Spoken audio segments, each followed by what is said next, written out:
Unfiltered by Jade. Jade.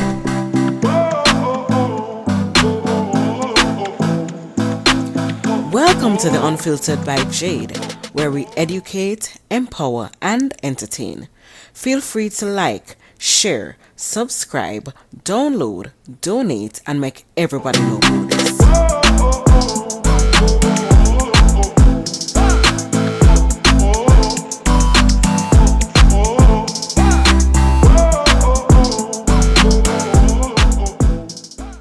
Beats by RB Records.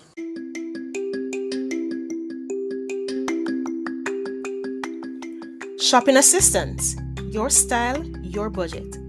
Our services include online and local shopping for individuals and businesses, personal shopping, purchasing of company and office supplies, importing and exporting small packages across Jamaica and worldwide, and helping you find unique gifts and items for all events and occasions. Contact us at 876-919-5195 or shoppingassistance2015@gmail.com.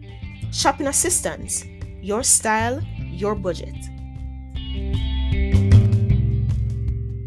Welcome back to the Unfiltered by Jade. We have with us here Elzie Flenard the third, aka the mayor. We're going to get into why he's called the mayor because he's going to tell us. And we're going to be speaking about mastering your business. He is a multifaceted, creative podcaster, author, and business consultant.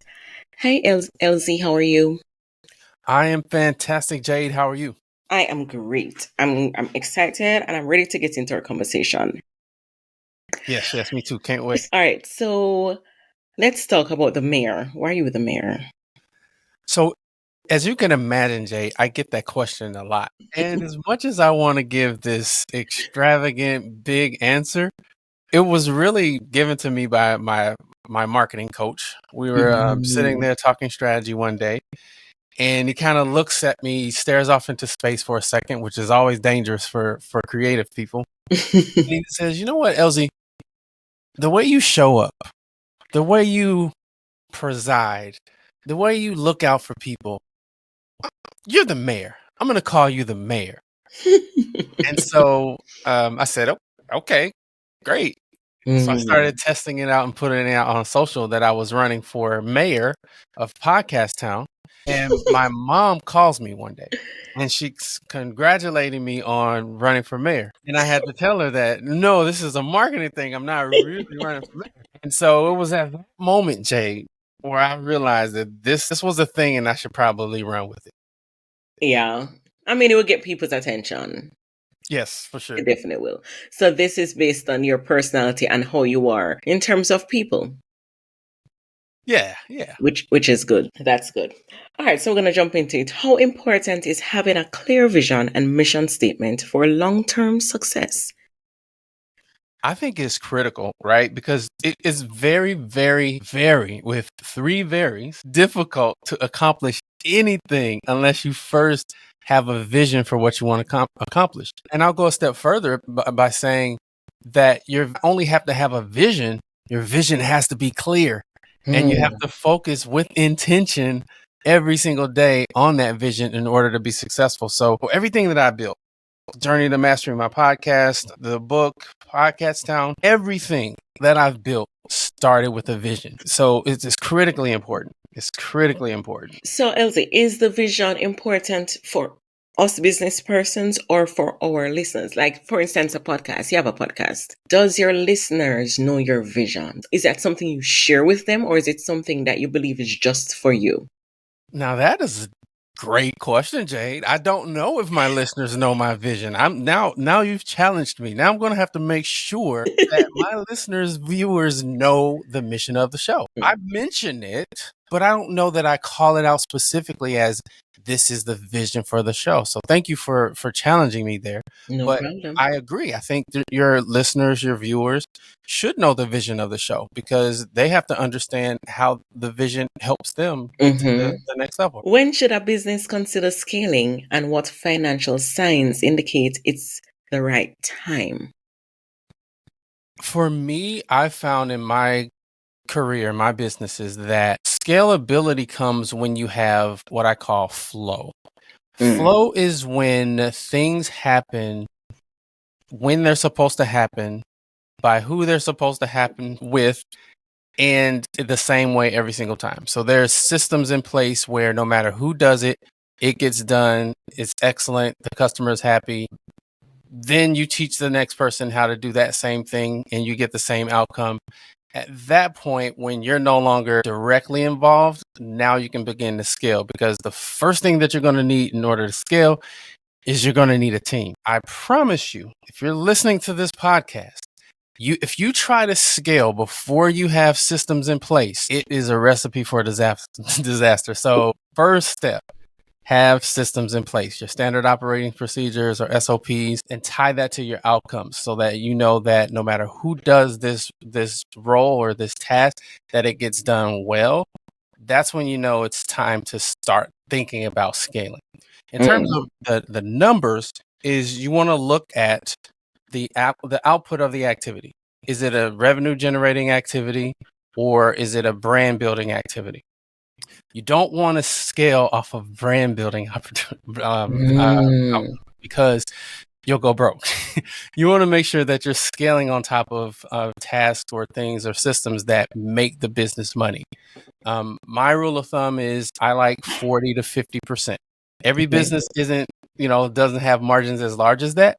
But if you can get away with it, you want to know what that margin is, right? So attach a dollar amount to every minute that is spent doing the task and saying, okay, well, how much margin am I getting from this task or this operation? And then saying, okay, is it worth it hiring somebody at $25 an hour or whatever it is, if this is the dollar amount that this task is going to yield. And then once you know that, you know what your output is, you know what your input is, and you know the difference, which is your margin. Now you can look at the numbers and say, okay, this makes sense to scale. This is a profit center, or this is an investment center. I don't like to use the word cost center, and I need to cover this with administration. So that's kind of how I look at it, is like once you get to the point where it's systematized and you know your margin, then you can begin to scale. Interesting. How can a business create a strong and recognizable brand identity? So this kind of ties into your first question, your vision and your mission. That's step number one. You have to have a clear vision and a mission, because your brand and your identity are going to be directly correlated to that, right? So people know me as the mayor of Podcast Town. So that is very catchy. It's a really cool marketing play, but it also tells you a lot about the personality of the brand, right? There's a reason I'm not the king. There's a reason I'm not the president or the governor. I'm the mayor, because my brand is I will come to your backyard barbecue and hang out with you and toss bags. And that is our brand. We are your partners. We are your teammate. We're not the person who is presiding over you.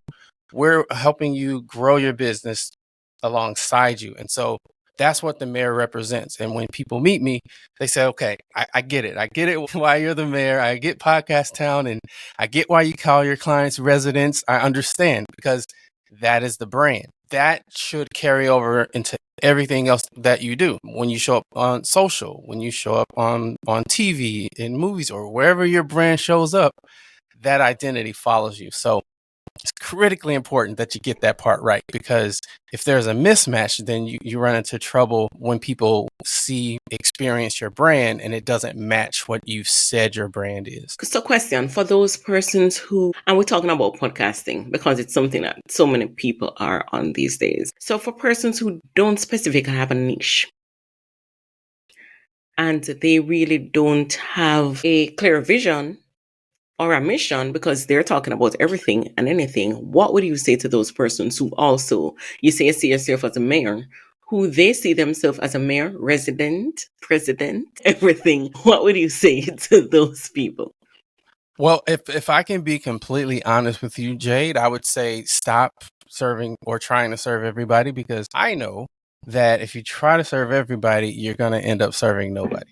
Oh, so that's the first thing I would say. Is I would say get focused on the person or the group that you want to serve that brings you joy, and that you have the skill set in serving, and that you've identified a gap in the market and serve that one group until you get to the point where you can scale. Then you can start looking at scaling outside of that niche. But it was really hard for me to scale my businesses before I focused. When I focused and I said, okay, we are a podcast company. We do podcasting. We are not a website company. We're not a marketing agency. We're not a video company. We are a podcast agency. Things got really interesting after we decided to focus. Okay. It's important to pinpoint something and focus on that thing. Yes. That's interesting. What role does customer service play in building a thriving business? I think if you are not good with customers, you should not be in business. Well, that means a lot of business needs to shut down because Elzie, you know? You know, customers are everything. Literally. I mean, they're not always right. I don't agree with that. But I think, you know, they're the lifeblood of your business. You know, True. they are investing their hard-earned money into your company. They're keeping the lights on. They are teaching you, because if you're doing it right, you're learning from your customers every day. Yes. You're asking questions, you're sending surveys, you're testing new ideas, new services, new products. And so they play a critical role in building a thriving business. And so customer satisfaction has to be your top priority. It just has to be. And when I say customer, I don't only mean external customers. I also mean internal customers, your team members, the people who work for the business. Yes. Those are customers. Like, yes, they are. you have to understand what they like, what they don't like, why they do the things they do. What motivates them? Why do they show up? Because when you can lead them well, they're going to treat your customers well. Yes. And they're going to treat your business well. Yes. Lovely. How can entrepreneurs develop a mindset that supports long-term success and resilience? That is a deep question. I don't know that I have time to talk about all the things, but the one thing that I always say is entrepreneurs, we really suck at taking care of ourselves. Mercy, listen.